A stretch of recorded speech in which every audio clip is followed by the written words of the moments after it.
Good afternoon, my Real News Midday TV family. Welcome back to the channel for another news update. And in the news this afternoon, 2 arrested as police crack a suspected car stealing ring in Linstead. The St. Catherine North police have smashed a suspected car stealing ring operating in the Linstead area. This followed the recovery of a stolen vehicle and the arrest of 2 suspects during an operation on the weekend. The news spoke with Superintendent Hopton Nicholson, head of the St. Catherine North Division, who said the police have been making progress in arresting suspected car thieves. On Saturday, October 19, officers from the Guys Hill Police Station recovered a stolen motor vehicle, a grey Honda Fit, with a registration that did not match what it was assigned. So on Saturday, October 19, 2024, operatives from the Guys Hill Police Station, they recovered a stolen motor vehicle, which is a grey Honda Fit, with the registration that were not assigned to it were observed on the vehicle. The vehicle was reportedly stolen in the corporate area. Now, this vehicle was found at a garage in the Linstead area where other vehicles and motor vehicle parts were seen. 2 persons were arrested so far in this investigation, and we will continue our investigation and update you accordingly. Since the year, the Guys Hill Police alone in the past 5 months have recovered 7 stolen motor cars. Most of them were stolen in the corporate area. So that's what we realized, that there's a trend. Vehicles stolen in the corporate area passing through St. Catherine, and our operatives will be on the road to check them, intercept them, and it is our hope to return them to their rightful owners. Jamaican authorities prepare for mass repatriation of Haitian migrants. The Jamaican authorities have reportedly initiated a roundup of Haitian migrants and asylum seekers across the island in preparation for a mass repatriation to Haiti. The news obtained the footage of Haitians at the Boundbrook Wharf in Portland on Wednesday night being boarded onto a Jamaica Defense Force Coast Guard vessel awaiting return to Haiti. Attorney Malene Alain, founder of human rights group Freedom Imaginaries, says that the group includes Haitian parents of Jamaican-born children and other relatives. Ms. Alain says that family members who are being left behind were not given prior notification of the mass expulsion.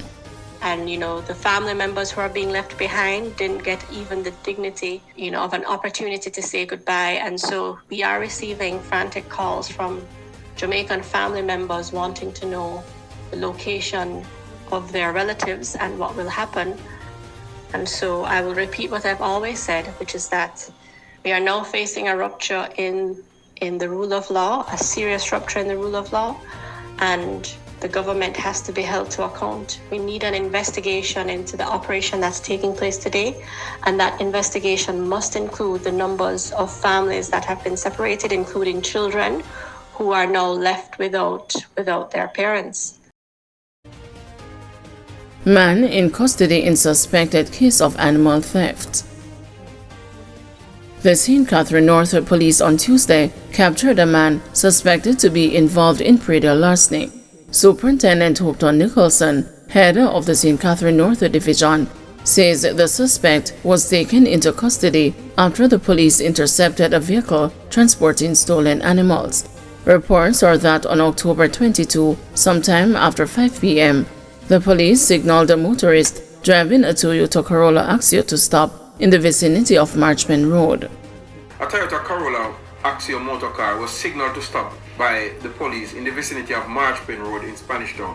Now this driver disobeyed the police instruction, and the driver also tried to elude the police. The vehicle came to a halt along Barks Road in Spanish Town, where the driver ran from the vehicle and made good his escape. The vehicle was subsequently searched, and 2 goats were observed in the rear passenger seat of the motor car, along with a male passenger. Other items taken from the motor vehicle were kitchen knife, 2 black ski masks, 2 cell phones, 1 large pair of scissors, and other items of clothing. Now, the St. Catherine North Police is conducting investigation into this and other matters, and we appeal to citizens where animals are concerned to ensure that they have distinguishing marks. Cops didn't wear cameras during firefight with a gunman in Maypen. The Independent Commission of Investigations has said that no body cameras were issued or worn by the police during Monday's firefight between alleged gunmen and the police in Maypen, Clarendon. 3 men were shot and killed during the incident, and they have been identified in a statement issued by Indicom. The deceased are 35-year-old Roshane Latchman, 20-year-old Romaine Ferguson, and the 32-year-old Davian Bailey.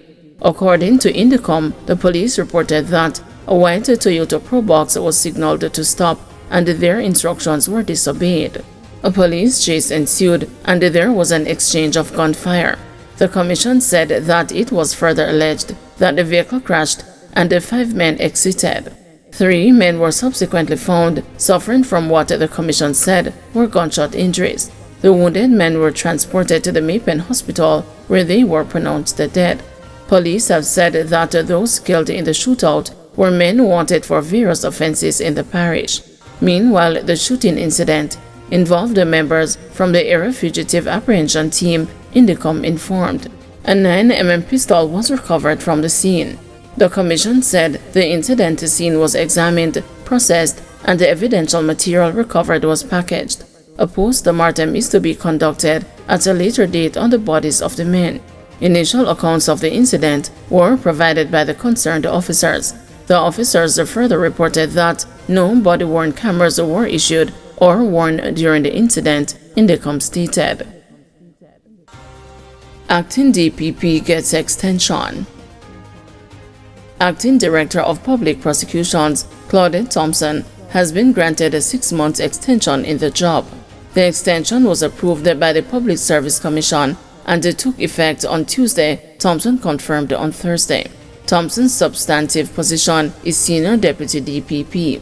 She was appointed to act as the country's top prosecutor on April 22 this year after then-incumbent Paul Llewellyn stepped away because of ambiguity over a constitutional court ruling.